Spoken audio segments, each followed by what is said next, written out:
your speech just made me think of one of the books I'm reading from Simon Tormé, Anti-Capitalism, and one of the questions that I guess came up to my mind is, in a neoliberal, globalized world in which we live in, where countries' economic authorities have been transferred to global corporations, how can, through economic globalization, of course, how can we repoliticize the economic realm and also diminish this so-called democratic deficit that we are experiencing?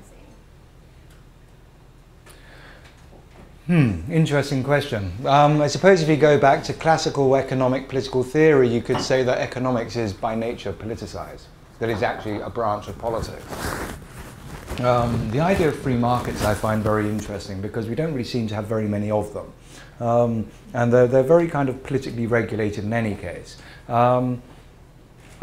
Let's put it in perspective. Let's go back to climate change. I was in Bali in 2007, and Harlan Watson was the US lead negotiator. And we both stepped out. I pinched one of his cigarettes from him. I've subsequently stopped smoking, and I recommend you all do. And I said to Harlan, I said, do you know, Harlan? Sorry? While I was thinking that, I wanted to. Yeah, I said to Harlan, I said, you know, what is it with the Americans that you're so against having a carbon price and a kind of a cap and trade, which everybody seems to favor? Is it a case of the Americans are actually against the free market on carbon? You know, the Americans are against the market? And he just kind of looked at me and kind of went, kind of like interesting and valid point. But it's about power. It's naked power. And this is the thing you actually start to realize that neoconservatism, that it basically is about their private wealth and keeping on to it. So that is very much the politicization of economics, I would think. Now, if you want to actually think, how do we actually get a greater distribution of economics? Now, this becomes a very different question. And there is actually very much the idea of the no-growth economics, yeah, or post-growth economics. I think it starts with Serge Latouche at the Sorbonne in France. And well, basically the thinking is that, okay, if we're going to get rid of poverty, then we need to have even greater growth of our gross national product, our gross domestic product. And then eventually it's going to kind of trickle down somewhere. Well, okay, so let's be honest, capitalism is absolutely fantastic for its ability to mobilize resources. But the problem is that when your market kind of starts to decline because maybe you have overproduction, underconsumption, you're thinking, okay, what do we do?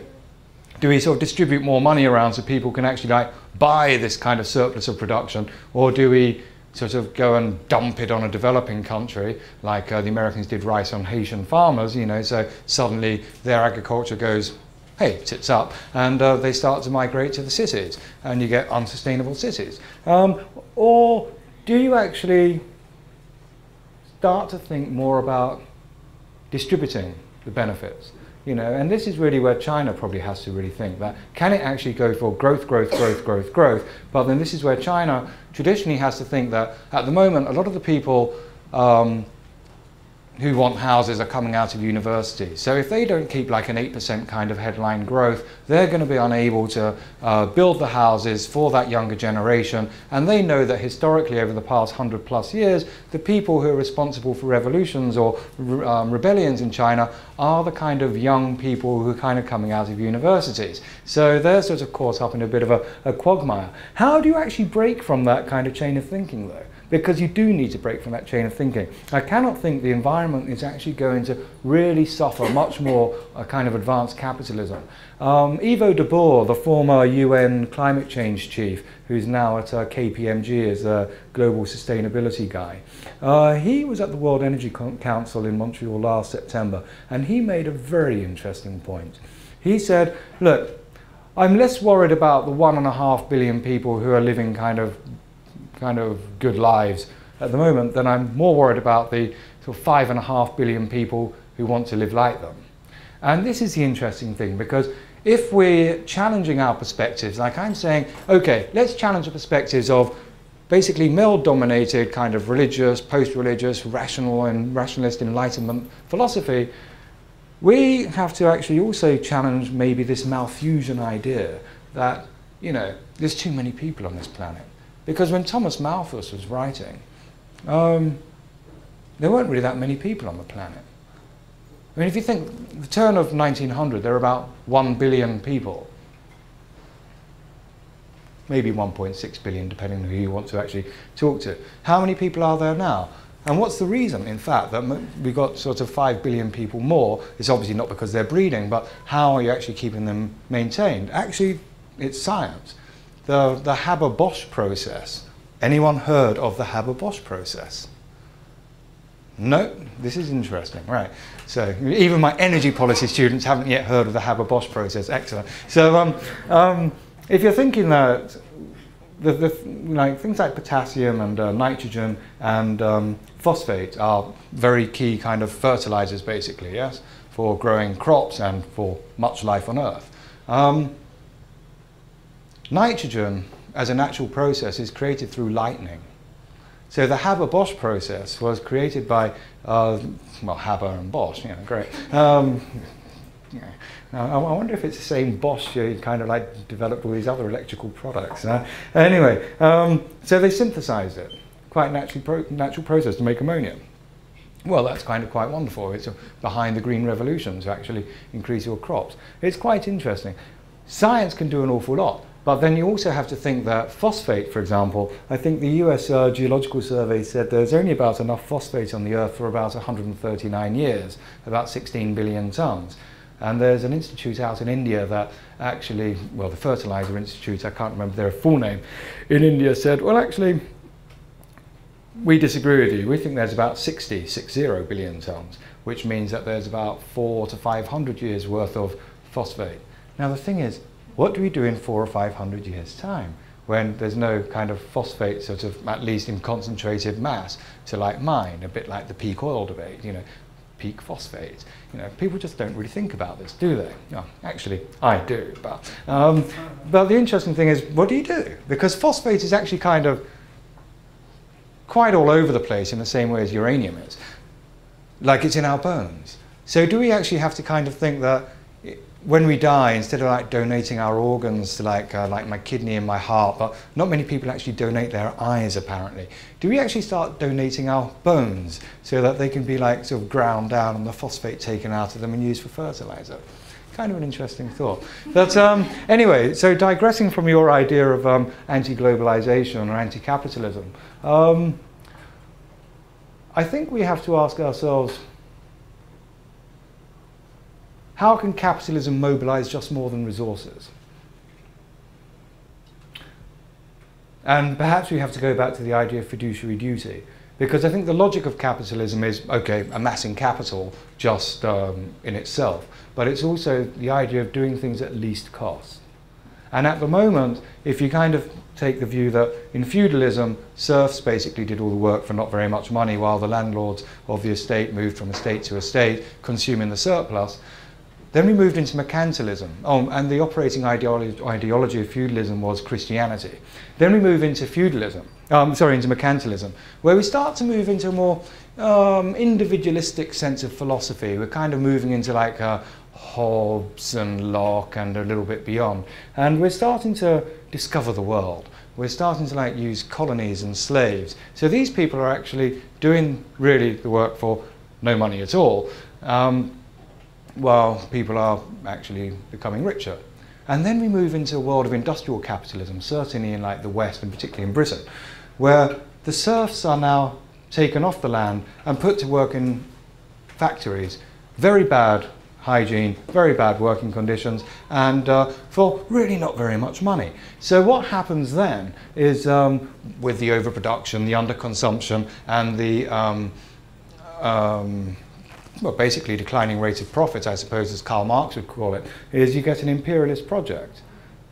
Rather than actually distributing money around so that people can actually afford the products. And then you start to actually engage the kind of the working class into the fact that they need to be part of this imperialist process. So they're actually slowly becoming beneficiary to this, very slowly. but they're starting to think, okay, benefits, we need more of this therefore, don't we? So we'll be better off. It's kind of co-opting, it's a hegemonic cycle. And it's wonderful. What you then get is like a kind of the move towards like eradicating, mediating all the differences between people saying that we need more money, we need better like sort of healthcare, we need like, yeah, and we start to move more into the liberal democrat, social democrat, welfare type state. But then it actually starts to become too expensive to actually produce your stuff in those countries. So you actually globalize. What used to be like a nationalized division of labor, you now globalize it. So now we have developing countries pretty much asking developed countries that, well, we kind of want to be more like you. We want like whatever, whatever. And you're thinking, this is kind of interesting. But the interesting thing is that in this globalized division of labor, women and children are probably doing most of the work really for not very much money. Ah. You're welcome. I have a question. You were referring to phosphate and the length of amount of time it has to last, I guess, humanity. I'd like to bring that to another product as oil, because in the last 100 years, our human growth is in part mostly due to the discovery of and utility of oil. Without oil, nothing really around us could really exist. Without energy, full stop. Exactly, which is, oil is the one we use the most right now. What are your thoughts on using different sources of energy and keep using oil? It's an interesting one. I think back in the 1870s there was a Russian scientist called M-A-N, I can't remember his name off the top of my head. And he basically said that, you know, oil is kind of too valuable to like just like combust it and put it in the air. And let's be honest, from a climate science perspective, it's not a very good thing to do. Like, if you need a carbon fiber surfboard, you know, oil is probably what you need. But then you also kind of get quite a lot of like emissions from the extraction process of oil. Do I believe in peak oil? Is that really what you want to ask me? Interesting question. I think Daniel Yergin has recently shown that there's been about 1.6 billion barrels of oil discovered for every 1 billion barrels of oil consumed in the past couple of years. However, by the time you actually extract that, produce it, refine it, and get it to market, are you actually going to match the projected supply? Demand, rather. Probably not. The other problem is that you have peak oil of pretty much what we would call conventional crude. Now, the great thing about the Middle East is that the arrangement that the Seven Sisters oil companies came up with basically gave them kind of, yeah, the OPEC producing countries were very dependent on them, and so were the consuming countries. But it's also actually not very expensive to extract. After 1973, when you had the oil price hike, it suddenly became more viable to actually go into the North Sea off Britain and extract oil because the price was generally higher. So you could afford that kind of exploration and production costs. And as we've pretty much depleted the North Sea now, don't really know what the financial benefits were actually. I think for Britain it sort of cut down some of the public sector borrowing requirement, but not really much more than that. You're suddenly thinking to yourself, okay, what do we do after that? Now we're in the tar sands. Now at the moment the price of the Western Texas intermediary is about, well, last time I looked a few days ago, $78. And experts are saying if that slips closer to 70, there's an awful lot of new tar sands projects which will not go ahead because they won't be economic. You've got the problem that oil is becoming so expensive that who can afford it? And the problem is also from an international political economy's perspective that the West is actually stuck in this kind of financial recession, and most of its imports are coming from, say, Gulf states, yeah, who are actually getting the money for it. So it's actually quite a big transfer of wealth. If you go back to 1973, when the Saudi Arabians kind of did their embargo and the price went up, it constituted about a 1% shift of global GDP to the Middle Eastern producer nations. And The Economist in the year 2000 said that then I'm trying to think what oil was in the year 2000 as a price. It wasn't that much, but they said to get the same effect, oil would have to be about $70 a barrel. And I think that we've probably been there, we probably still are about there. And we can't get out of recession. We're actually having to like make bigger fiscal cuts because we cannot actually cope with the recessionary output of having like high oil prices. And it's interesting because you can always say, and it exaggerates it slightly, that to actually think that worldwide recessions actually happened when you had like huge increases in oil price spikes. Yeah, so you look at 1973, we had a slight recession in the 70s. You look at the Iranian Revolution, we then had a big recession kind of 1980, 81, 82 time, and then again in the 90s after the Kuwait invasion, and then when oil hit 147, almost $148, well, where are we now? But we got out of the recession in the 80s and the 90s on the back of very cheap oil. And in the 80s, there was no accident that actually happened. And you have to look at the arrangements between the US and the Saudi Arabians, and also why the Soviet Union went tits up. Yes, it basically went broke because it couldn't cope with low oil prices. Right, does that help? Yeah. But no, it actually doesn't. We haven't quite finished. But peak oil, yes. It's missing a little bit. Yeah, we've definitely got peak oil of the conventional stuff. And the unconventional stuff, which there's an awful lot of, in shale oil in Colorado, about 1.5 trillion barrels of oil, if they can actually extract it economically and environmentally. I don't think they can, but even so, you're putting, at the point of combustion, all that in the air. Right. So we've really got to find other alternatives, like what I would call positive energy rather than negative energy, to actually deal with that. And then you can start to think about using oil for other purposes, like your carbon fiber surfboard. Cool, thanks. Sandro. I just wanted to talk about where you mentioned the financial sector and the way they did not respect human rights, or broadly talked about it. I just wanted to know if you heard about impact investors, which is a new branch coming up out of the financial sector. I have actually heard something, but I'm not sure what I've heard. Okay, so as far as I know, I had an internship back in Dubai this June with the Willow Tree, which is an impact investment company.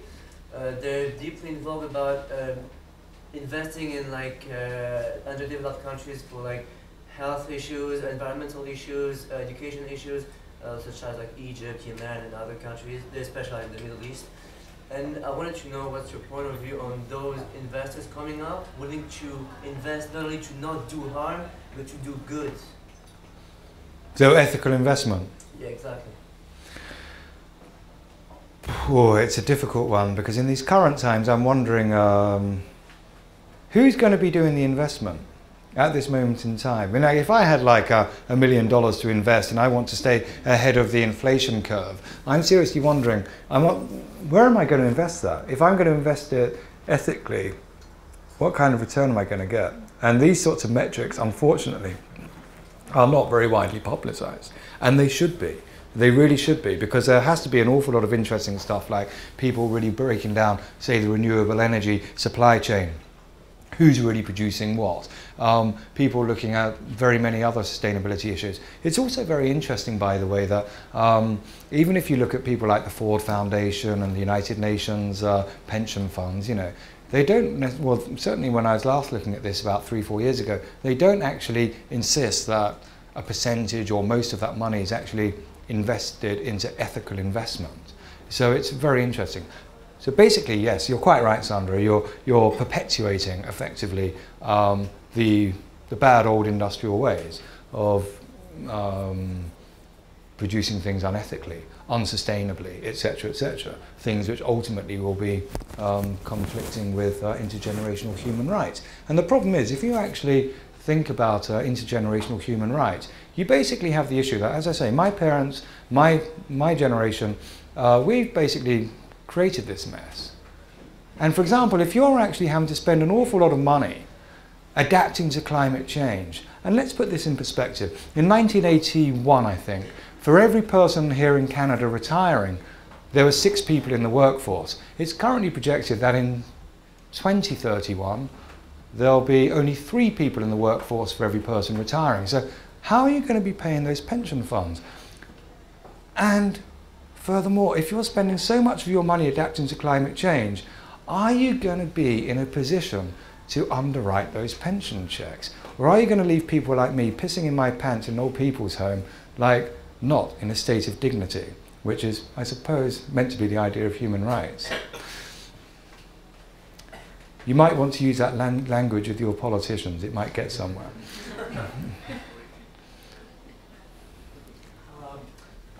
Going on what he said, I've actually looked into some of the investments of the company that he's talking about, and they're pretty high. They're like above like average, like 20%, but it's usually in developing countries, and it's you really have to look into these investments. For example, one of them is a bamboo investment, bamboo forestry, and bamboo is a fast-growing timber, and also apparently absorbs carbon dioxide. So there are investments like this, but people don't really look into it. And I think the real question here is there has to be a change in people, the way they think in capitalism or like in the business world, to look for not just profit, but other benefits coming from types of investments. I couldn't agree with you more, actually. Let's take the issue of bamboo, for example. It would be nice to actually have the science of how much carbon actually kind of gets created. And the great thing about bamboo is then you can use it for so many things. You can use it for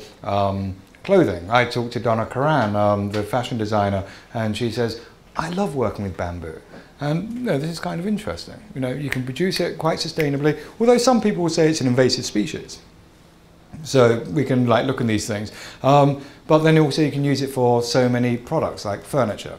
Exactly. Like flooring, even like sort of more structural things. But I think there are a couple of issues. I think the bamboo, which you might get, say, from China, which you can then use for these for furniture purposes, doesn't seem to necessarily adapt to, for example, if you wanted to grow it in the Caribbean or in Haiti. I know that Preval, the former Prime Minister of Haiti, he actually does have a bamboo plantation. And quite what he's doing with it, I don't know. Quite what he's doing with Haiti, he really knows either. But let's not talk about Haiti. It's very, very easy to be offside on that subject. So, yes, that would be one example.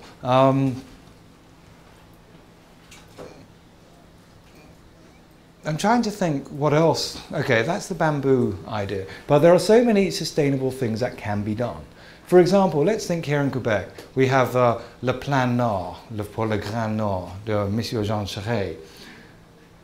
And I'm thinking, okay, the great thing about mining is it doesn't really create many jobs, especially in this automated sort of world. Okay, if you kind of go back through the supply chain, the people who make all the big trucks, etc., which if you ever go to the oil sands, you just feel that you're like on the moon. It's just amazing. You just feel so dwarfed and insignificant by these huge trucks. You stand next to the wheel and you're only halfway up there.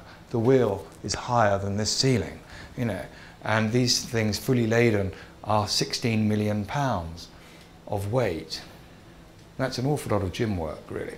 And they carry like 400 tons of like oil sands, which for the excavators is just 4 grabs. That's 100 tons in each grab. So you kind of sit on one of these claws of an excavator, which obviously isn't being used at the time you're sitting on it. And you just think, wow, you know, you could like get a whole football squad in here, not just the team. And you're just thinking, wow, you know, but why are we doing this? What's really sort of the mentality behind it? Why isn't Jean Charest actually thinking, okay, we have a system of flow-through shares. If you're investing in mining, then you don't pay tax on your dividends, yeah? Why don't you actually come up with environmental standards for those mining companies? And then you get your flow-through shares. Then as an investor, Vinay, Sandro, you're going to think, right, what are your environmental standards? Am I going to get the bang for my bucks because you're actually doing this responsibly? And this is where you need imagination from government and politicians. And perhaps they need the push from us rather than listening to their mafia mobs or whoever actually funds them, the stakeholder interests that they're actually responsible to, or they feel they're responsible to. And in the same way, if I look at the climate debate, places like Australia, the United States, Canada, you know, you're looking at the logic of people saying, oh, you can't put a price on carbon because if you do that, then we're going to become uncompetitive compared to developing countries who don't actually have a price on carbon. Well, actually, Guangdong province in China is actually coming up with a carbon market for early 2013. South Korea is coming up with its own cap and trade. And you're thinking, hello, this is actually, one, not true, and two, how do you get around this? Saying carbon tax, cap and trade, carbon tax, cap and trade, and it's interesting actually. Thierry Vandal of Hydro-Quebec said recently that, you know, if you ask a politician, they'll want cap and trade. If you ask an economist, they'll say carbon tax. It's much more administratively simple and efficient. And if you ask an engineer, we just say technology. Well, then you've actually got to incentivize that investment in technology. And for me, it just seems so straightforward. If you actually put a $50 carbon price on every emission here in Canada, it would be about 2.7% of GDP, which is actually about the same amount that the Canadian economy has shrunk in any case since the 2008 kind of a financial meltdown. Okay, interesting. But then you've actually perhaps recycled that 2.7% and you're able to like reinvest it somewhere, you know, whether in research and development. Maybe you've also scrapped fossil fuel subsidies, which the International Energy Agency last week said, you know, $545 billion a year globally are spent on subsidizing fossil fuel industries. Now, what can you actually do with that money instead? Actually, probably quite a lot.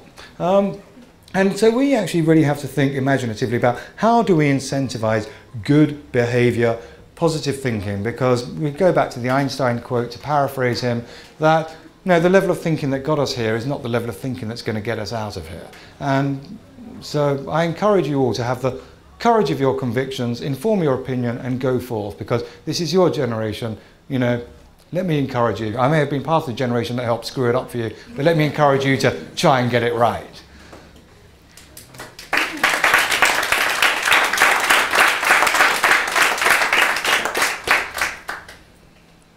Oh, there's a hand. I am from Ecuador. So You're from? From Ecuador. Oh, yeah. Hello. So, well, ¿Cómo estás? yeah, the thing is that our country, our government has given an alternative, talking about oil, the environment. Pay us not to produce our oil. Yeah, because all our oil is underneath one of the most biodiversified places in the world. So it's like $7 billion reserve, oil reserve. What we are asking is just the whole world to give us half of it, $3.5 billion, in order to keep all that oil underneath there. Where's Ecuador with trying to sue Chevron Texaco? Well, Originally it's a $27 billion kind of fine that you were giving them, wasn't it? It was Ecuador, wasn't it? Yeah, no, it's $7 billion, the reserve. Oh no, I'm talking about, wasn't Ecuador actually trying to sue Chevron Texaco for all the environment? Yeah, that's Yeah. another thing. Yeah, that's a big issue. We have been in court like 20 years ago, and we started. So this is another thing. We have this $7 billion reserve underneath our Yeah. yes. Which actually isn't very much, but from what's the cost of the For biodiversity? us, I think it is a lot. So we are just asking the whole world to give us $3.55 billion in order to leave all that oil underneath there. We gave this alternative in 2005. Until now, we just have $35 million from all these developed countries. Mm-hmm. We just have like nothing. So Well, this is the interesting thing, because I remember talking to Tom Lovejoy, the great kind of biologist, a couple of years ago, and he said that he was working on how we can restore basically all the savannas, all the forests. You know, basically he thought that if we can do this, by 2050 he could pretty much get rid of about 50 billion tons of greenhouse gas emissions quite easily, which would be about 3 billion tons a year kind of reductions. And he said, but how do I actually achieve this? You know, what kind of market mechanisms can I get together to actually make investors invest in this? For example, like Goldman Sachs about 4 or 5 years ago, they actually invested in a huge chunk of somewhere in Chile, I think, just to like preserve it as like natural land, so it's not developed, etc., etc. You know, so what's the financial incentive to do this? And this is really the idea of ecosystems marketplace, you know, ecosystems, you know. So it's not just the idea of a cap and trade on carbon. You can do this with so many environmental issues. Like we'll probably have to do it on water. For example, you could go to the oil sands and think, okay, look, maybe we have to like still have oil somewhere in 2030, whether we're combusting it and putting the emissions in the air shed or whether we're making carbon fiber surfboards, you know.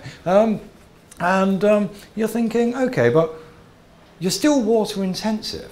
You know, you're still using at least 5 barrels of water for every barrel of oil produced, you know, and there are alternatives to fossil fuels, but there are no alternatives to fresh water, for God's sake, you know, it's the facts. So where do you actually put a pricing mechanism there to actually incentivize better kind of thinking on this? I think you could actually get somewhere. And I think Ecuador's problem is that they've got to think, okay, should we actually use that as a mechanism, pay us not to produce our oil? Or how else can we actually do it? Because obviously Ecuador is not exactly a wealthy country. It kind of should be, though. Yeah. I think it's called the resource curse. I don't think anyone who's actually got oil has really ever benefited from it, including Canada. I mean, I spoke to Jim Flaherty in June. Lucky me. And I said to him, it's the second year in succession I've spoken to Jim Flaherty. And I said to him, look, mate, obviously like commodity prices, oil prices, etc., are a big factor on Canada getting out of this recessionary kind of trough. But how are you going to ensure that we're not going to end up in a kind of a resource curse, that basically the Canadian dollar is so high that the rest of, say, Canadian manufacturing industry, etc., is suffering? You know, like the lack of American tourists, for example, kind of coming to Canada because like, the Canadian dollar is so high against the US dollar, etc., etc. And he just gave me some kind of bluff answer and said, no, we're not going to hit a resource curse. And then I'm not too sure if it's going to be in which issue, whether it's September or October, I'll have to find out. Policy Options magazine, like the one edited by L. Ian MacDonald, Brian Mulrooney's former speechwriter, has an article by a guy at Economic Development Canada, which basically says that, you know, when he wrote this a few months ago, that actually Canada is already in a resource curse. It's rather interesting. So let's try and think of all the countries that have really benefited from having oil. The UAE? Okay, now we're getting somewhere. Dubai, UAE, because they thought about it. They thought we're going to hit peak oil and peak gas around 2015, kind of idea. So we've got to think about what are we going to do that we just don't return to the sands in like some kind of Wahhabist dream, you know. And so they've kind of got there. Now, how successful it's going to be is a different kind of question, because I don't know what the requirement ultimately for like Dubai being so green that it's blue is really going to be for like ultimately on a long-term basis. Time will tell. But not many other people are really doing that well out of it because of the foreign interests that kind of come in, control your political situation. I mean, Nigeria, for example, all the oil that's produced between 1970 to the year 2000, 90% of its population were on $1 a day. $1 a day. Come on. Right. Any more? Yeah. I would actually welcome anybody else to lend an ear to this as well. I've noticed that, particularly in the Western world, including Scandinavia, there's been a fairly wholesale return to conservative. Oh, Norway would be an exception. Definite exception, yes. Okay. Right. And from my perspective, that's largely been on election platforms of anti-immigration, and in the case of, say, Australia, anti-carbon tax. And The bill went through, by the way. the bill went through? Yeah, the carbon pollution reduction plan. Yeah. Yeah. Yeah. So it kind of got there. I haven't worked out how much against the vote was, but it did scrape it. The other issue there is that the government is really flagging at the moment, and Julia Gillard, exactly. the Welsh woman. yeah, Yeah. exactly. Yeah. You might actually. How would she feel if Wales play Australia in the Rugby World Cup final? Yeah. That's going to be an interesting one. That could be a political kiss of death for her. Right, Yeah. right. So we think Rudd is probably going to be back into the Labor leadership before that happens. Well, Rod screwed up when he tried to actually come up with a sliding kind of tax scale on commodities, didn't he? Exactly. And that's where he suddenly realised, where is power in Australia? Yeah. Yeah. Yeah. A bit like where is power in Canada? Yeah. And is it any accident there's now an Australian-Canadian Chamber of Commerce? I wonder what their issues are. But my question was related more to the fact that it seems that, democratically at least, the majority of people in those countries that have seen a return to conservative governments are voting them in. And implicit in that is this idea that this idea of short-sightedness, of thinking about our own interests economically, and also our own interests in terms of overpopulation, keeping our country for us. Mm-hmm. How is it possible for us to get voters to vote more altruistically and in such a way that benefits others rather than just themselves in the immediate term? It's very interesting. It's almost the idea of nationalism, yes? Yeah. So people suddenly become very entrenched, almost like digging their heels in for a sense of security, because they're feeling very uncertain. So what they really need is politicians who can actually reassure them. Unfortunately, political imagination is pretty short. In fact, imagination and politics seem to be like white shoes and dog shit, but yeah, it's kind of interesting. And if I look, if you look at New Zealand again, I mean, they had John Key's Conservative government, and John Key's quite a decent guy, but he had the ultras that he originally had to be kind of coalitioned with, and they were really not a reasonable bunch of guys. John Howard's kind of a Liberal coalition. I mean, John Howard wasn't that bad a bloke 10 years ago, and what happened to him before he went out? I mean, he just got totally bush-eyed, and that was just really terrible. But then also I think there'd been a big boom in like the commodities world that Paul Keating wasn't like a privilege to back in the early 90s. So it becomes quite an interesting issue, that how do you actually get that imagination? And you look at your carbon pollution scheme. I emailed Malcolm Parkinson, is it, who's like the main think man, and he doesn't reply to me anymore because he's not supposed to talk to journalists. And I said, no, congratulations. What did they come up with? Okay, in Australia, where there's been so much kind of opposition from the entrenched social forces of the mining industry and the kind of fossil fuels industry, they actually decided they're going to put a pretty low price on carbon, $15 a tonne, Something like which really isn't very much. that. And massive subsidies for the mining industry and things like that. For the ones who'd be very badly affected, and they were going to actually kind of come up with alleviating all the impacts of like increased electricity prices, etc., for pretty much everyone, for about $300 a year. But moreover, they're going to triple the tax-free threshold before you actually had to pay tax for everyone. And then you see Tony Abbott going around to try and do his scare campaign in Australia. Tony Abbott's now the leader of the Liberal coalition in opposition, and he's actually on record for having said that climate science is shit. Or no, crap. Yeah, he said crap, not shit. And it's wonderful. And he's trying to say that it's going to basically increase the prices of like your agriculture, of all the fishermen, etc., etc. And then Greg Combet, who's the climate sort of minister, comes up, goes on radio every day and says, no, actually it's, if you look at our plan again, we've got a compensation package for that, and a compensation package for that, and a compensation package for that. And it's really interesting. Who's funding Tony Abbott and the Liberal coalition? Interesting. Does that help? Yeah, in a way. I think it's that question itself is kind of like butting your head against a brick wall anyway. I feel that it's kind of unanswerable. Well, it's almost part of your question about what do we do about democracy? Is democracy as we now have it functioning properly? Because you get so much kind of self-interest. The political process kind of gets bastardized, distorted through the lobbying that goes on. As I say, look at the Keystone XL, the lobbying that goes on. It's quite frightening. It reminds me very much of Gary Hart, the former US Democratic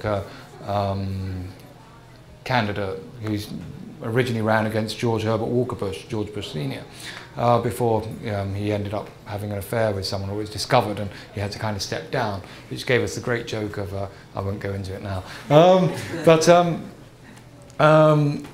He was saying a few months ago that, actually, for the challenges ahead, the US institutions are 250 years old and kind of founded on like an old ideology. Are they really fit for purpose with the challenges ahead? And even if you look at the global multi-level, multinational institutions, they're founded 50 years ago. Are they actually fit for purpose too? And you actually have to ask these questions. It's not a case of coming up with problems when you go to your politicians. You've got to give them some kind of solution, because there's going to be enough people who give them problems. So go and give them solutions.